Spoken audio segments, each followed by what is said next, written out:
오늘 경기에서 가장 중요했던 건 음바페가 가면을 벗고 복귀했다는 것이었습니다. 가면에 영향을 안 받는 선수도 있지만 이번 대회 음바페를 보면 가면에 꽤나 영향을 받는 것 같았죠. 사실 프랑스 공격은 음바페가 죽으면 전체적으로 많이 죽습니다. 음바페가 직접 득점으로 만들어내는 것들도 있지만 음바페가 살아나면 다른 쪽에 여유가 생기기 때문이기도 하죠. 게다가 오늘 선발 라인업도 음바페의 복귀를 환영하는 것 같았습니다. 스페인의 오른쪽 풀백인 카르바알이 경고 누적으로 이번 경기에 나오지 못하면서 음바페의 상대는 헤수스 나바스가 되었죠. 헤수스 나바스는 1985년생, 우리 나이로 38살이고요. 음바페는 1998년생 25살입니다. 13살 차이의 대결임과 동시에 수비하는 측이 나이가 더 많다는 건 음바페에겐 너무나 유리한 조건이었죠. 그래서 프랑스 입장에서는 이렇게 음바페와 나바스의 1대1 상황을 많이 만들어줄수록 경기를 쉽게 풀 수 있었습니다. 하지만 그런 장면들은 많이 나오지 않았죠. 그런 장면이 많이 없긴 했지만 음바페는 그렇게 나바스와 1대1 할 기회가 오면 꼭 성과는 만들어냈습니다. 지금도 덴벨레가 안쪽으로 끌고 들어오면서 음바페에게 좋은 반대전환 패스를 해줍니다. 여기서 나바스는 혼자서 수비 라인을 맞추지 못하면서 음바페에게 온사이드 상황을 만들어주죠. 그리고 음바페가 이 공을 안까지 가져오며 가운데 쪽 콜로무아니를 보고 크로스를 올립니다. 스페인 수비들은 음바페에게 먼저 발을 뻗으면 지니까 발을 뻗지 않고 기다릴 수밖에 없었죠. 그리고 이 공을 콜로무아니가 마무리하며 프랑스가 1대0으로 앞서갑니다. 프랑스는 아까 음바페에게 공을 준 것처럼 어떻게 하면 음바페한테 1대1 기회를 많이 만들어줄 수 있을지를 고민을 해야 되는데 그런 깊은 고민은 없이 경기를 나온 것 같았습니다. 아까 그 득점 이후에는 그냥 측면 쪽으로 가서 단순한 크로스 공격만이 프랑스의 공격 루트였죠. 특히 제공권이 안 좋은 음바페가 자꾸 박스 안으로 들어가면서 헤더를 하려고 했고 거기다 크로스를 올리니 당연히 공격이 성공할 수 없었죠. 사실 프랑스가 1대0으로 앞서고 있는 상황이 프랑스한텐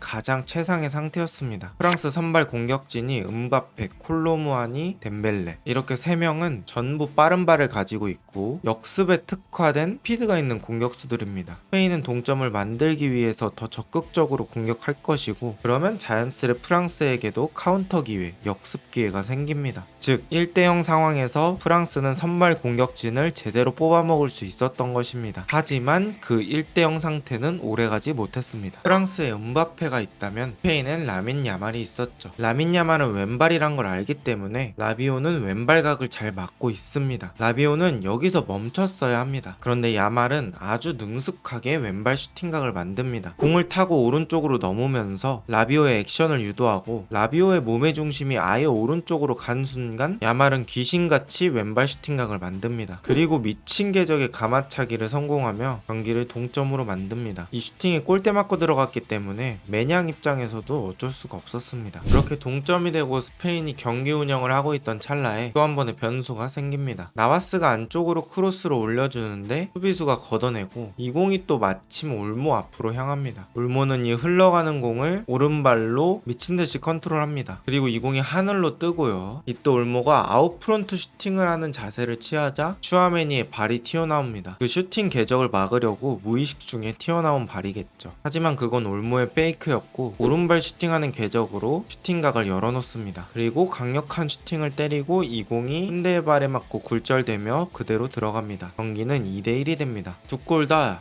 스페인 특유의 테크닉을 보여주는 득점이었다고 생각합니다. 프랑스는 선수들은 좋지만 측면에서의 준비된 부분 전술이 없었고 특히 음바페를 어떻게 잘 사용해야겠다는 고민이 없었습니다. 그냥 지금 그림처럼 측면으로 공을 보내고 크로스를 올리는 플레이만 반복됐죠. 전반은 이렇게 2대1로 마무리됩니다. 후반전 역시 스페인이 앞서고 있기 때문에 스페인은 굳이 무리해서 공격할 필요는 없었습니다. 제가 예전부터 영상에서 점수가 곧 전술이 될 때가 있다고 말씀드린 적이 있는데 저는 이번 경기가 딱 그 말이 적용되는 경기였다고 생각합니다. 스페인은 앞서고 있으니 급할 게 없고 그러면서 먼저 수비를 하게 됩니다. 프랑스는 스페인이 내려서니 자연스레 지공을 할 수밖에 없게 되고 그랬을 경우엔 음바페, 콜로무아니, 덴벨레의 장점이 조금씩 작아지는 거죠. 게다가 측면에서의 부분 전술도 없었기 때문에 이렇게 계속 크로스 플레이만 반복할 거라면 올리비에 지루 같은 제공권 되는 선수를 빠른 시기에 투입하는 것이 맞았습니다. 그리고 크로스 플레이를 하는데 박스 안에서 크로스를 받을 선수의 숫자도 절대적으로 부족했습니다. 프랑스의 미드필더는 추아메니, 캉테, 라비오. 이 중에 박스에 가담하는 선수는 라비오밖에 없었습니다. 라비오도 매번 박스에 들어갔던 건 아니고 가끔씩 들어갔죠. 게다가 음바페, 무아니, 덴벨레 이렇게 3명의 선수는 제공권에 장점이 있는 선수는 아닙니다. 박스 안에 숫자가 적은 데다가 제공권도 약하니 프랑스의 크로스 플레이는 비효율만 늘어난 거죠. 특히 이런 상황에서의 로드리는 무섭도록 침착했습니다. 이렇게 두 가지의 패스 선택지가 있는 상황에서 스페인이 골이 필요했다면 로드리는 앞쪽으로 패스를 했을 겁니다. 하지만 여유있게 가도 되는 상황이기 때문에 무리하지 않고 올모 쪽을 봐줍니다. 특히 오늘 경기에서 로드리의 진가가 더 드러났던 것 같습니다. 이 경기 운영 능력,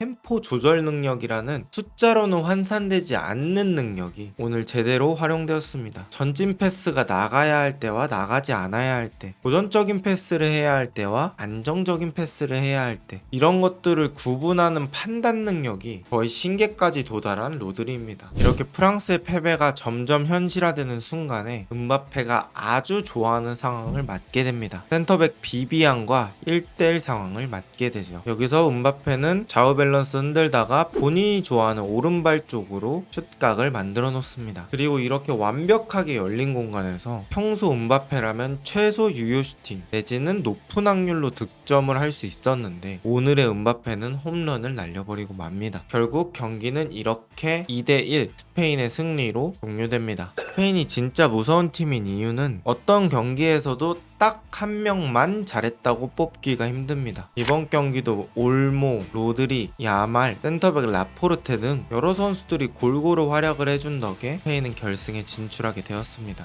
과연 스페인은 정말 오랜만에 메이저 대회 우승컵을 차지할 수 있을까요? 오늘 영상은 여기까지입니다. 좋은 하루 되세요.